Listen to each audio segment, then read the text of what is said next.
자, 31번. 자, 니켈 크롬광에서 나타나는 이 뜨임 추성입니다. 뜨임 추성을 방지하기 위하여 첨가하는 원소. 자, 여기서 이제 핵심 키워드는 이 뜨임 추성입니다. 뜨임 추성. 자, 뜨임 추성을 방지하기 위해 첨가하는 원소는 정답부터 말씀드리면 몰리브덴입니다. 몰리브덴. 자, 몰리브덴이 되겠죠. 자, 뜨임 추성은 좋은 거다, 나쁜 거다? 자, 얘는 나쁜 겁니다. 나쁜 거. 우리가 이제 취서하면 잘 깨지는 거. 깨지는 것을 우리가 취성이라고 해요. 같은 말로 이제 매짐이라는 단어가 있어요. 매짐. 자, 근데 이 뜨임 추성을 방지하기 위해 첨가하는 것은 이제 몰리브덴입니다. 안 좋은 거니까 이것을 방지하기 위해 첨가하는 것은 몰리브덴입니다. 우리가 이제 여기를 보시면 당금질 뜨임 후 재료에 나타나는 취성을 우리가 뜨임 취성이라고 하며, 이런 뜨임 취성을 방지하기 위해 소량의 몰리브덴을 첨가합니다. 자, 그 다음에 이제 우리 앞 시간에 배웠던 우리가 이제 인이 있어요. 인. 자, 인은 이제 상온 취성의 원인이죠. 자, 인은 상온 취성의 원인이다. 이렇게 기억해 두시면 될 것 같습니다. 자, 그래서 31번의 정답은 3번이 되겠습니다. 자, 32번 보겠습니다. 32번. 자, 숫돌 바퀴에서 눈매움. 자, 여러분들 눈매움이나 무딤. 자, 이런 용어들 꼭 아셔야 돼요. 자, 무딤이 일어나면 절삭 상태가 나빠진다. 이와 같은 숫돌 입자를 제거하고 새로운 숫돌 입자를 생성하는 작업을 무엇이라고 하는가?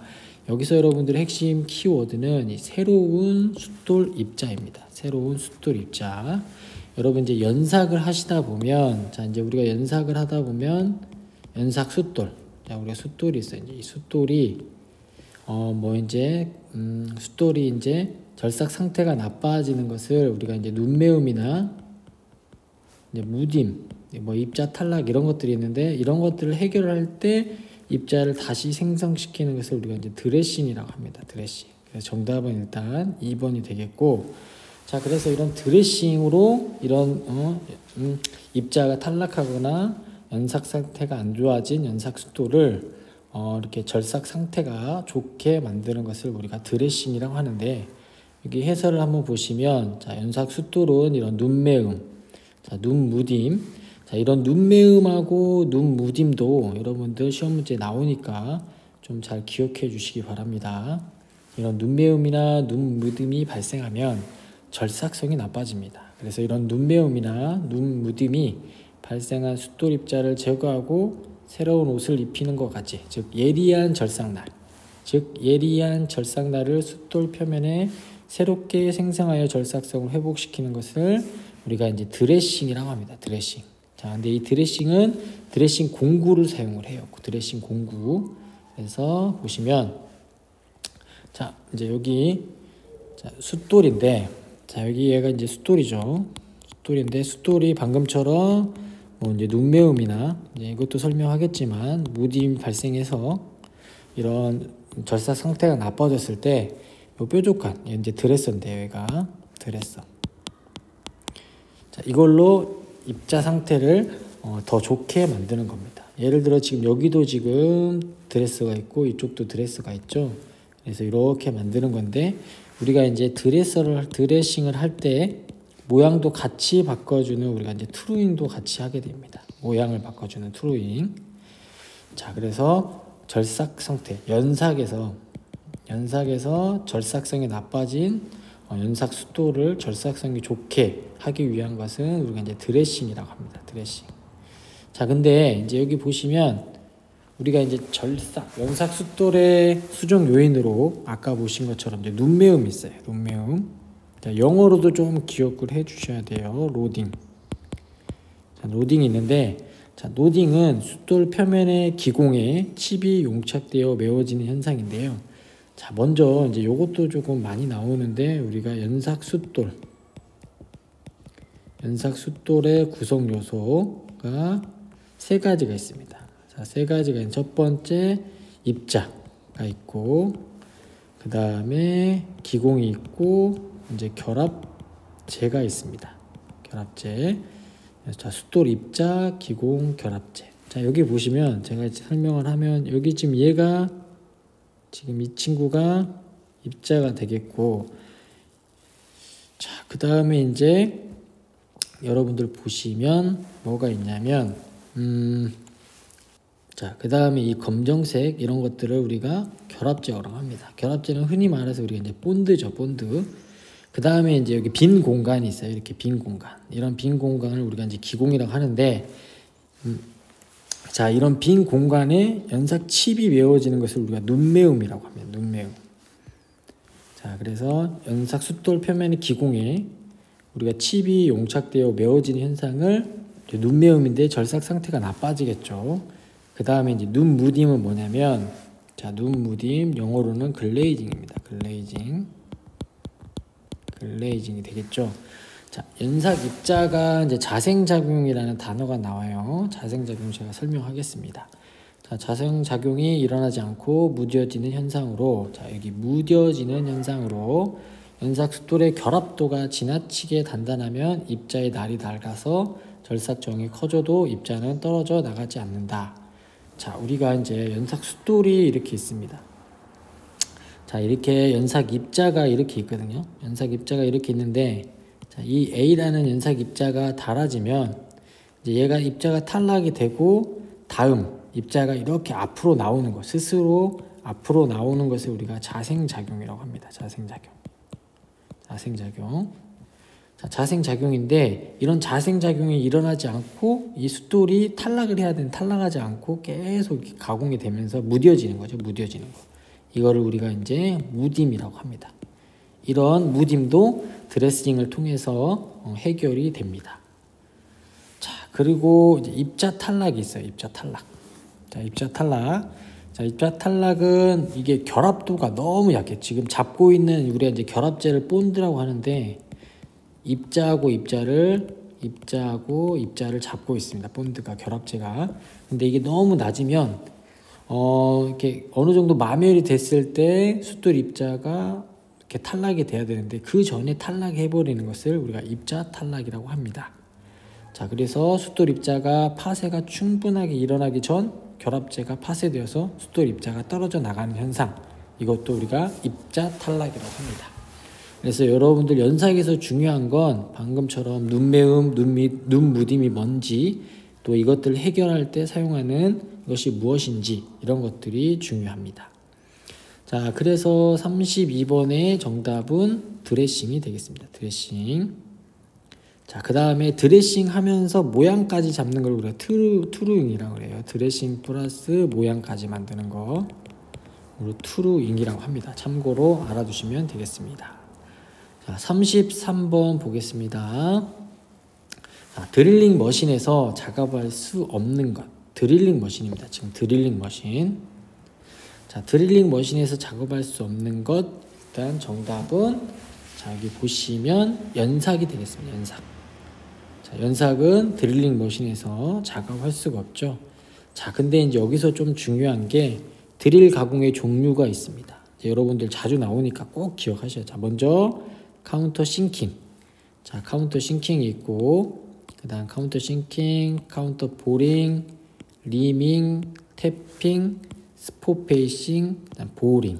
방금 제가 알려드린 것은 다 드릴을 먼저 한 다음에 하는 겁니다. 자, 드릴을 먼저 하고 드릴로 우리가 이제 구멍을 뚫은 다음에 그 다음 하는 작업들이 방금 이런 작업들입니다.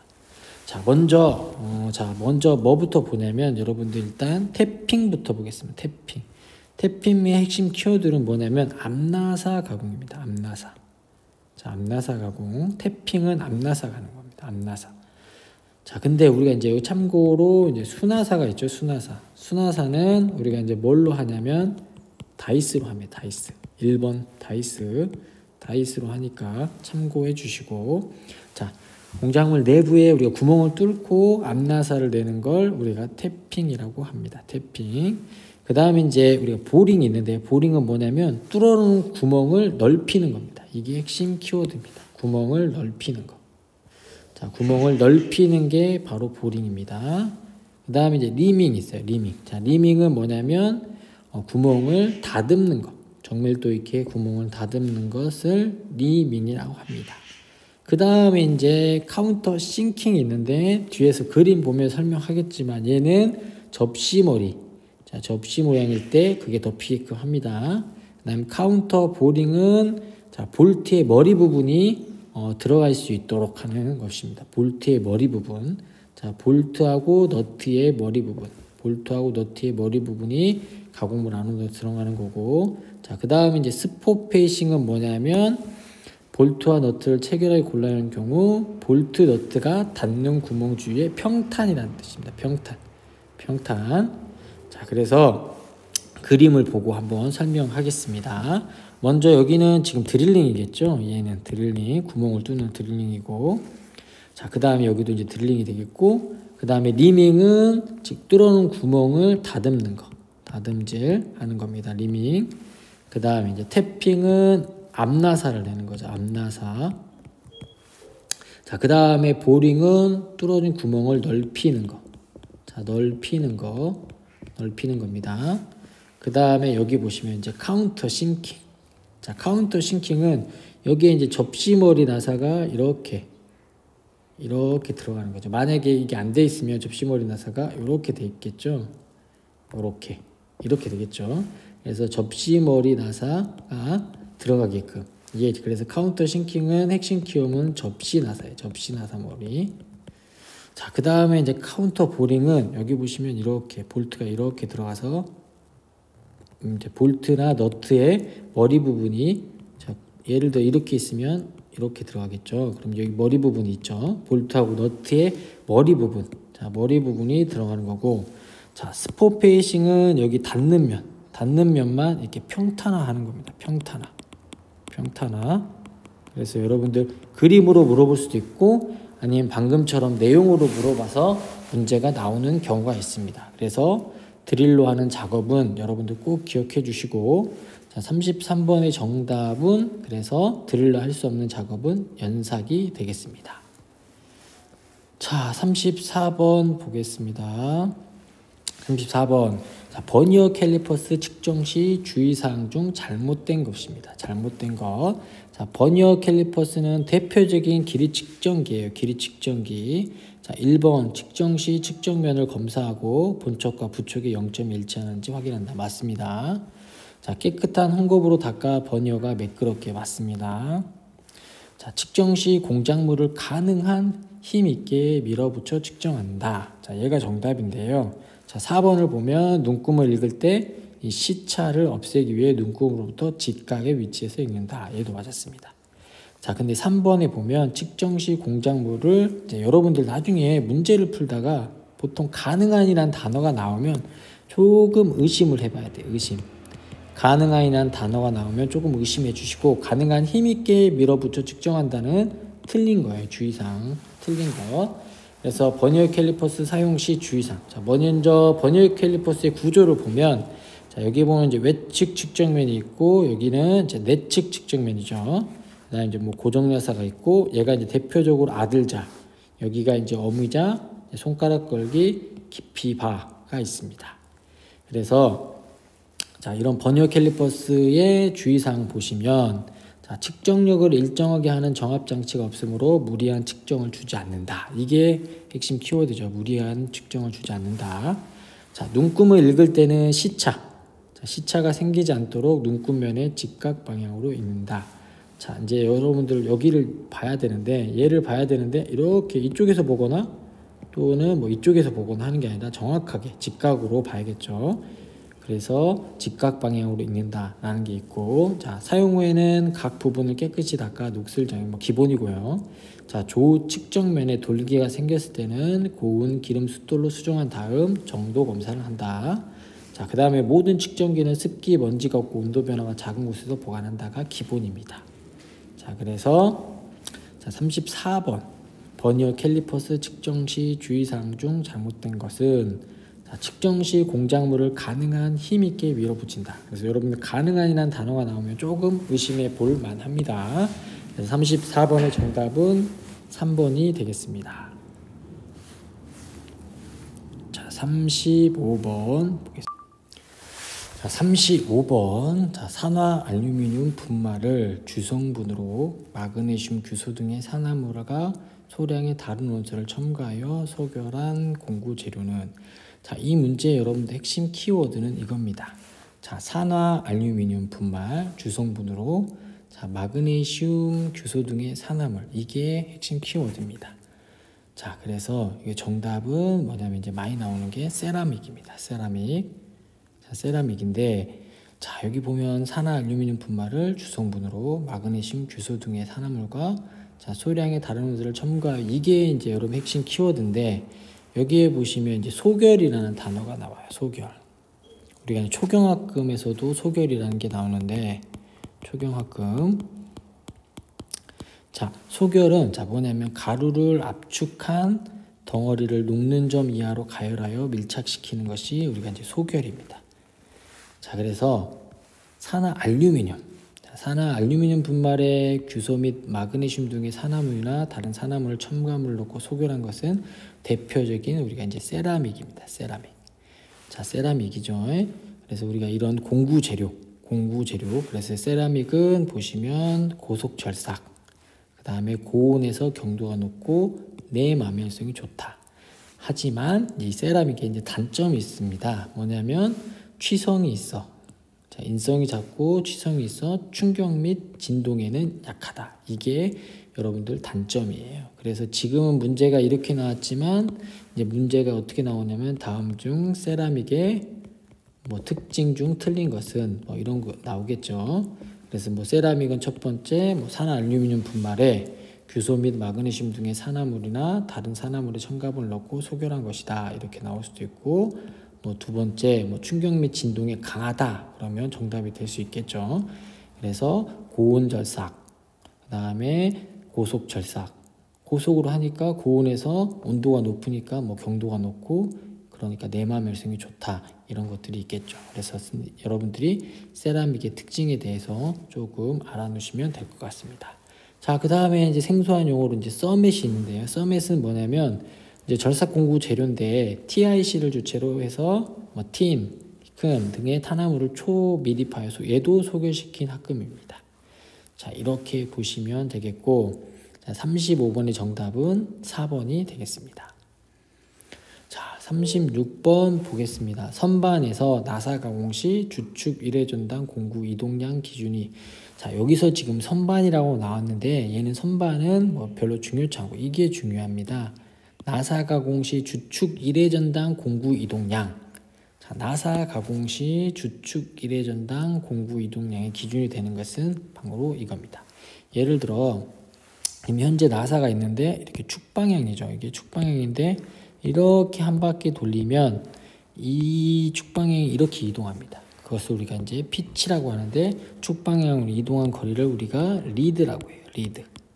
자, 리드. 자, 이 리드는 저번 시간에 설명했듯이 자, 줄수 곱하기 피치가 됩니다. 우리가 줄수 곱하기 피치. 자, 이게 리드예요. 자, 그래서 리드를 정리하면 자, 여기 리드가 있어요. 나사가 1회전할 때 이게 중요해요. 축방향의 이동 거리가 우리가 리드가 될 거예요. 리드 공식은 피치 곱하기 나사의 줄수인데 예를 들어 거꾸로 자, 이렇게 줄수 곱하기 피치가 되는데 자, 이게 만약에 두 줄 나사면 이 리드는 더 길게 가겠죠. 축방향 이동 거리가 더 커지겠죠. 이동 거리가. 그래서 한 줄보다는 두 줄, 세 줄, 네 줄 나사가 이동 거리는 더 크게 됩니다. 그래서 리드를 구하는 공식은 꼭 기억해 주셔야 돼요. 자, 리드는 나사 줄수 곱하기 피치다. 자, 피치는 뭐냐면 자, 인접된 나사선의 꼭대기와 나사선의 거리를 우리가 피치라고 합니다. 피치. 기억해 주시면 될 것 같아요. 자, 그래서 36번의 정답은 리드가 되겠습니다. 리드. 자, 리드 꼭 기억해 주세요. 공식. 자, 리드는 줄수 곱하기 피치가 된다. 라고 꼭 기억해 주시면 될 것 같습니다. 자, 37번 보겠습니다. 자, 나사의 유효지름 측정 방법에 해당하지 않는 것. 자, 나사의 유효지름 측정 방법은 크게 세 가지가 있습니다. 여기 보시면 나사의 유효지름 측정 방법. 자, 삼침법, 나사 마이크로미터. 자, 광학적인 방법인데 광학적인 방법은 뭐냐면 예를 들어 현미경을 이용하는 겁니다. 현미경. 자, 그래서 자, 여기 보시면 그 측정 방법에 해당하지 않는 것은 자, 1번 여기 나사 마이크로미터 나왔죠. 삼침법 나왔고 그다음에 공구 현미경 나왔고 자, 사인바가 나왔습니다. 정답은 4번인데 사인바는 유효지름이 아니라 우리가 이제 각도를 측정하자. 각도. 자, 사인바를 구하는 공식도 많이 나오니까 기억해 두시면 될 것 같습니다. 자, 그래서 나사의 유효지름 측정 방법. 나사의 유효지름 측정 방법은 자, 삼침법이 있겠고 나사 마이크로미터고 자, 광학적인 방법으로 공구 현미경, 뭐 투영기 등이 있습니다. 자, 그 다음에 참고로 여기 보면 사인바가 있는데요. 자, 사인바는 아까도 말씀했듯이 자, 직각삼각형 삼각함수 이용해서 우리가 이제 각도를 측정하는 겁니다. 각도. 자, 사인바는 우리가 이제 각도를 측정하는데 이게 이제 공식 있죠. 여기 보면 사인은 L의 H-H. 그래서 정반하고 우리가 이제 블록 게이지를 이용해서 사용하는 게 있습니다. 그래서 각도 측정. 사인바는 나사의 유효지름과 전혀 관련이 없죠. 그래서 37번의 정답은 4번이 되겠습니다. 자, 나사의 유효지름 측정 방법 3가지 꼭 기억해 두시기 바랍니다. 자, 38번 보겠습니다. 38번. 자, 다음 바깥지름 원통 연삭 작업 방식은 자, 바깥지름을 원통 연삭하는 작업 방식은 크게 3가지가 있어요. 자, 근데 그림에서 보시는 것은 우리가 이제 플랜치 컷형이죠. 플랜치 컷형. 자, 플랜치 컷형인데 여기에 지금 이제 이렇게 단이 있어요. 단이. 자, 이렇게 플런치 컷형인데요. 자, 얘도 보면 이 단이 있으니까 숫돌이 지금 이렇게도 움직이겠죠. 자, 그 다음에 숫돌이 이제 회전하고 있고. 자, 그래서 자, 우리가 바깥지름의 원통의 연삭 방식에는 크게 3가지가 있습니다. 자, 여기 보시면 첫 번째, 자, 테이블을 왕복하는 거. 자, 테이블을 자, 지금 보면 공작물이 있는 이 테이블을 이렇게 좌우로 왕복하면서 연삭하는 테이블 왕복형이 있습니다. 그 다음에 이제 두 번째가 연삭숫돌 왕복형. 연삭숫돌 왕복형은 지금 여기 있는 이 연삭숫돌이 좌우로 이렇게 움직이게 돼 있죠. 자, 그래서 공작물은 회전만 하고. 자, 테이블 왕복형하고 틀리죠. 그 다음에 이제 문제에 나온 플랜치 컷형입니다. 자, 플랜치 컷형은 공작물은 그 자리에서 회전시키고 숫돌바퀴와 공작물의 축의 직각 또는 경사 방향으로 움직일 수가 있어요. 얘가 이렇게 움직일 수 있으니까 이렇게 단이 진 것도 가공이 되겠죠. 이렇게 단이 진 거. 그래서 단이 있는 공작물 가공도 가능합니다.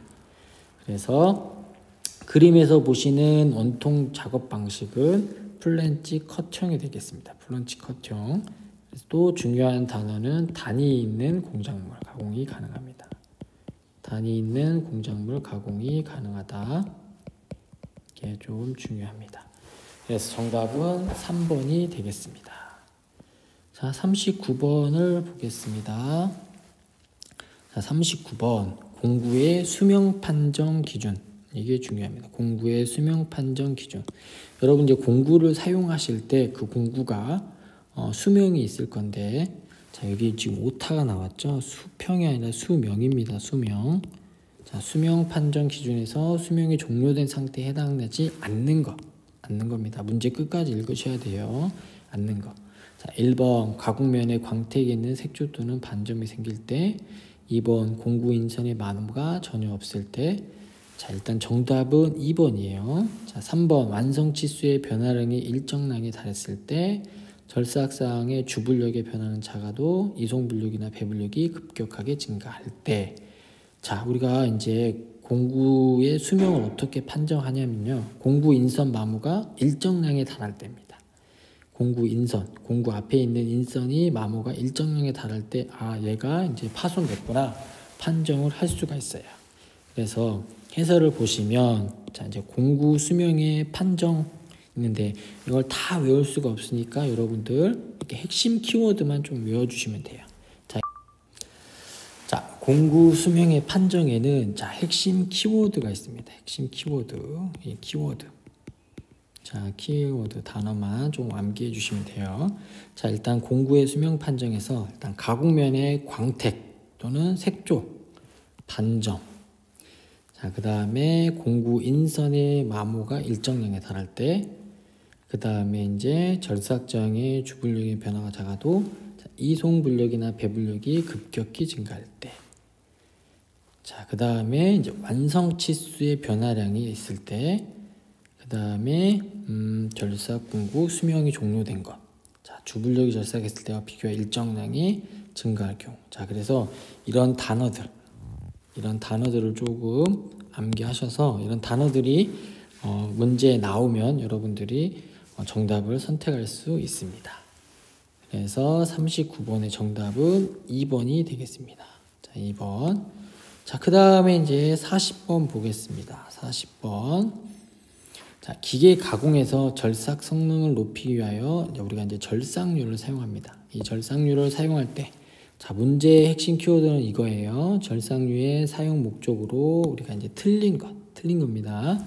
자, 우리가 이제 선반이나 밀링이나 드릴링을 할 때 절삭률을 사용을 합니다. 우리가 이제 이 절삭률을 사용하는데 이 절삭률을 왜 쓰냐면 그에 따른 목적이 있어요. 그래서 그 목적이 틀린 것. 자, 1번 보면 절삭 공구의 절삭 온도를 저하시켜 공구의 경도를 유지시키는 거. 맞습니다. 자, 맞습니다. 이거는. 자, 근데 여러분들이 조금 모르는 단어가 나오는데 경도는 뭐냐면 우리가 이제 단단한 정도예요. 단단한 정도. 그래서 우리가 이제 경도가 가장 큰 게 이제 다이아몬드인데 공구의 단단한 정도. 이걸 우리가 이제 경도를 그렇게 알고 계시면 될 것 같아요. 자, 2번 절삭 속도를 높일 수 있어 공구 수명을 연장시키는 효과가 있다. 이것도 맞죠? 자, 3번 절삭열을 제거하여 가공물의 변형을 감소시키고 치수 정밀도를 높여준다. 자, 이것도 맞습니다. 자, 4번 냉각성과 윤활성이 좋고. 자, 여기까지는 좋아요. 여기까지는 정답인데 여기에 보시면 기계적 마모를 크게 한다가 이 크게가 아니라 이제 우리가 작게 하죠. 작게. 자, 그래서 이것을 또 용어로 내마모성이라고 해요. 내마모성. 마모를 작게 하는 것. 내마모성. 자, 우리가 이제 공작물에 공구를 이제 접촉시켜서 가공을 하는데 이 절삭류가 없으면 열이 많이 발생하고 또 그러겠죠. 그러면 공구가 마모가 되고 그런 거죠. 그래서 절삭류의 사용 목적이 있습니다. 그래서 절삭류는 기계적 마모를 작게 한다라는 것이 정답이 되겠습니다. 그래서 우리가 이제 4번 냉각성과 윤활성이 좋고, 자, 절삭류를 사용하면 냉각성과 윤활성도 좋아집니다. 하지만 기계적 마모를 작게 하죠. 그래서 정답은 4번이 되겠습니다.